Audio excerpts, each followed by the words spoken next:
우리가 지난 시간에는 유니티 3D의 장점이라든가, 그 다음에 다운받는 방법, 그 다음에 유니티 3D의 기본적인 것들에 대해서 살짝 배워봤죠? 그렇다면 이제 이번 시간부터는 좀 더 구체적으로 한번 들어가 볼 텐데요. 지난 시간에 우리가 스터디 1이라고 하는 프로젝트를 새로 파일 메뉴에서 뉴 프로젝트를 선택을 해가지고 만들어 봤죠. 이렇게 만들었더니 하이어라키 창에는 메인 카메라라고 하는 게 하나 딸랑 만들어졌고 아무것도 없었어요, 나머지는. 자, 그런데 사실은 이 메인 카메라가 있는 게 어디냐 하면 바로 씬이죠. 즉 씬도 하나 만들어졌다라는 건데 문제는 프로젝트 창에는 아무것도 없습니다. 이유는 뭐냐면 저장이 안 됐기 때문이에요. 그러면 일단 이렇게 처음 프로젝트를 하나 만들었으면 이 현재 씬이 하나 있는 거기 때문에 이 씬 하나 먼저 저장을 해둬야 됩니다. 요거 저장을 안 해두면 나중에 좀 이 씬 자체가 다른 씬을 만들 때 이 씬이 저장이 안 되는 수가 있기 때문에 주의하셔야 돼요. 그래서 맨 처음에 무조건 프로젝트를 만들고 난 다음에 씬을 한번 저장을 해두는 게 좋습니다. 그래서 세 번째 파일 메뉴에서 세 번째 나오는 세이브 씬을 선택해서 그러면 세이브 씬 창이 다이얼로그가 하나 뜨죠. 이름은 뭐 원하시는 대로 저는 이제 메인 씬이라고 정하고 where에 assets라고 나오는데 이거는 이제 디폴트로 제공을 해주는 폴더이기 때문에 건드리지 마시고 그냥 세이브를 눌러 주시기 바랍니다. 그러면 프로젝트에 메인 씬이 나오죠. 자, 그러면 우리가 일부러 씬을 하나 더 만들어 볼게요. 예를 들어서 파일을 누르면 첫 번째가 뉴 씬이죠. 뉴 씬을 딱 누르면 뭔가 변화가 없는 것처럼 보여요. 뉴씬을 했는데도 불구하고.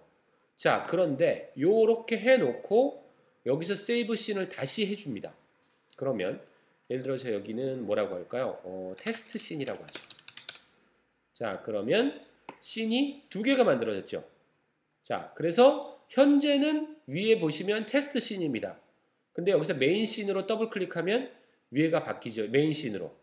즉, 지금 내용이 메인 카메라밖에 없어서 구별이 안 가는데 여기다가 오브젝트들을 추가를 한 다음에 왔다 갔다 하면 내가 씬 간에 씬별로 얘가 저장이 돼 있구나 하는 걸 알 수가 있어요. 일단 그럼 메인 씬으로 가서 메인 씬인지 확인을 해보시고 상단의 내용을 봐서 메인 씬.unity라고 되어 있는지를 확인하시고 자, 메인 카메라가 있고 아무것도 없으니까 너무 재미가 없죠. 오브젝트를 하나 만들어 봅시다.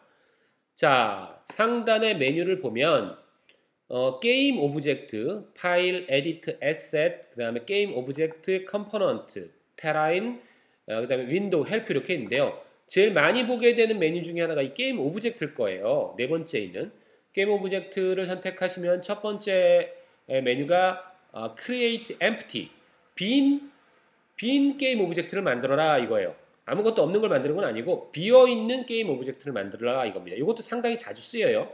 하지만 우리 이제 뭔가 보이는 게 중요하니까 바로 그 밑에 있는 Create Other라는 메뉴를 선택하시면 쭉 뭐 여기 파티클, 카메라 뭐 여러 가지 있죠. 카메라도 추가를 할 수가 있는데 그건 나중에 해보도록 하고 쭉 내려가시면 큐브, 스피어, 캡슐, 실린더, 플레임 이런 것들이 이제 눈에 보이는 것들이니까 큐브, 네모, 육면체를 먼저 선택을 해봅시다. 자, 그러면 왼쪽 하이어라키 역시 큐브라고 하는 놈이 만들어져 있습니다. 이것은 이제 템플릿 같은 거예요. 유니티 3에서 기본적으로 만들어 놓은 오브젝트죠. 물체죠. 메쉬라고 하는데 이런 걸 보통. 그러니까 3D에 대해서도 3D 기본 이론에 대해서 따로 한번 정리를 하겠지만 이런 물체들 3D 상에 나타나는 질감이 있는 그러니까 이제 부피가 있는 물체들을 메쉬, MESH라고 해요. 메쉬라고 합니다. 자, 그런 메쉬를 하나 템플릿으로 만들어져 있는 육면체 형태 메쉬가 큐브예요. 자, 그런데 한번 메인 카메라를 선택을 해보세요. 메인 카메라를 선택을 했더니 카메라 프리뷰의 오른쪽 상단에 나옵니다. 여러분들은 다른 곳에 있을 수도 있고 가운데 있을 수도 있고 안 보일 수도 있어요. 왜 그러냐? 큐브를 만들었을 때 하나의 게임 오브젝트라는 컨셉이에요. 게임 오브젝트라는 거는 이 유니티 3D에서 사용하는 굉장히 중요한 클래스 명이라고 보시면 돼요. 가장 기본이 되는 게임 오브젝트라고 하는 것이 가장 기본이 되는 클래스다 이렇게 보시면 되는데 이 놈한테는 오른쪽에 보시면 인스펙터를 보시면 오른쪽 인스펙터에는 이 큐브의 속성들이 들어 있습니다. 근데 이 속성들이 어떤 구조로 되어 있느냐? 바로 컴포넌트 구조로 되어 있어요. 즉 큐브라고 하는 게임 오브젝트에는 첫 번째 트랜스폼이라고 하는 컴포넌트가 있고요. 큐브라고 하는 메쉬 필터라고 하는 이 큐브의 메쉬를 담고 있는 컴포넌트가 있어요. 그 다음에 박스 컬리더라고 하는 충돌을 담당하는 컴포넌트가 들어가 있습니다. 그 다음에 네 번째로는 얘를 그려주는 이 메쉬를 그려주는 메쉬 렌더러라고 하는 컴포넌트가 들어가 있어요.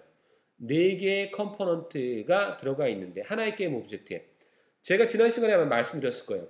컴포넌트라고 하는 게임 오브젝트와 컴포넌트라고 하는 직관적인 구조로 되어 있다.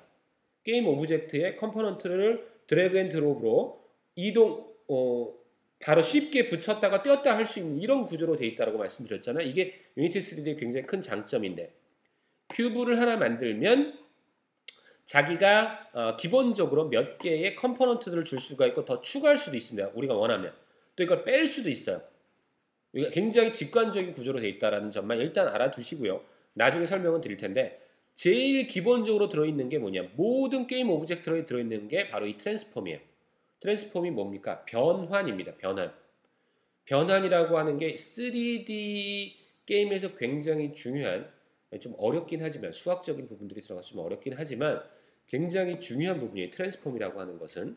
자, 이게 왜 중요하냐? 3D 오브젝트의 위치, 포지션, 그 다음에 회전, 로테이션, 그 다음에 스케일, 크기의 변화죠. 이 세 가지의 정보를 담고 있는 게 트랜스폼이에요. 이것이 이 물체가 어디에 어떤 각도로 어느 정도의 크기로 있는지를 결정해 주는 거기 때문에 3D 게임에서는 반드시 있어야 되는 거겠죠. 그래서 모든 게임 오브젝트엔 트랜스폼이 있는데 문제는 이 큐브를 만들어 줄 때 포지션 값이 보시면 아시겠지만 13.58436, 뭐 5.29, 뭐 이렇게 x, y, z 값이 임의의 값이 들어가 있어요. 맨 처음 만들 때 아무데나 만들어져요. 그래서 얘를 선택을 하셔서 딜리트를 눌러주시면 0, 0, 0이 됩니다. 자, 이렇게 0, 0, 0으로 포지션만, 나머지는 뭐 상관없습니다. 건드리지 않으셔도. 포지션만 0, 0, 0으로 해놓고 다시 메인 카메라를 선택을 해보면 카메라 퓨리뷰의 가운데쯤에 네모난 놈, 회색으로 나타나는 걸 볼 수 있어요. 자, 이게 게임을 한번 실행을 해보죠. 자, 상단에 보면 실행 버튼이 있습니다. 플레이 버튼이죠, 보통. 플레이 버튼을 눌러보시면 파란색 바탕에 가운데 회색의 네모가 나타나는 게 보입니다. 우리가 만든 큐브가 처음으로 화면에 나타나는 거예요. 이게 뭐야? 너무 간단하다고 생각하실지 모르겠지만 이건 이제 다이렉트X라든가 오픈GL로 자기가 직접 이거를 만들려고 하면 상당히 여러 가지 준비 작업들이 필요해요. 근데 우리가 한 게 뭡니까? 제가 설명은 여러 가지 들었지만 딱 하나예요. 그냥 프로젝트 새로 만들고 씬 하나 저장한 다음에 큐브를 선택해서 크리에이트 한 거밖에 없습니다. 위치 000으로 만들어준 거. 이것만 했는데 물체가 3D 물체가 벌써 나타났어요. 굉장히 편리한 거예요. 사실 이거를 유니티 3D니까 이렇게 쉽게 여기까지 왔다라는 거죠. 그래서 뭐 게임이라는 게 별거 있습니까? 이런 오브젝트들을 만들어서 얘네들이 움직이게 만들고 이게 다잖아요. 사실은 3D 게임도 특이한 게 없어요. 기본적으로는 물론 이제 구체적으로 들어가면 자세한 내용들이 있겠지만 기본적인 흐름은 그렇다는 겁니다. 그래서 그런 부분에 있어서 유니티 3D가 굉장히 큰 장점이라는 겁니다. 자, 그런데 이 플레이 버튼을 누르면 이 창이 바뀐 거예요. 씬이 있고 그 뒤에 탭으로 게임이라는 씬이 있었는데 씬으로 눌러보시면 다시 원래대로 돌아가고 게임 씬이 이게 실행이 됐을 때 여러분들이 이거를 뭐 나중에 게임을 다 만들어서 휴대폰, 뭐 안드로이드 폰이나 아이폰에 탑재했을 때와 거의 동일한 모습을 보여줘요. 굉장히 좋죠. 이게 이제 일종의 뭐 에뮬레이터라고 보셔도 되고 그런 부분들까지 바로바로 확인을 해줄 수가 있어요. 이제 지금 여기는 움직이는 게 없어서 정적이지만 나중에 게임 플레이 화면도 이 게임 안에서 볼 수가 있습니다. 자, 그 다음에 하나 더 설명을 드리면 여기에 멈추는 버튼, 포즈 버튼이 있어요. 이 포즈 버튼도 굉장히 유용합니다. 실제로 나중에 게임 플레이를 하다가 멈춰 볼 수 있어요. 하나씩 하나씩. 이건 이제 나중에 다시 설명드리겠습니다. 이 플레이 버튼을 다시 한번 클릭하시면 원래 씬 화면으로 이제 게임이 멈추는 거죠. 멈춘 상태로 돌아갑니다. 자, 그러면 문제는 뭐냐면 3D인데 3D처럼 보이지 않아요. 회색의 네모로 보여요.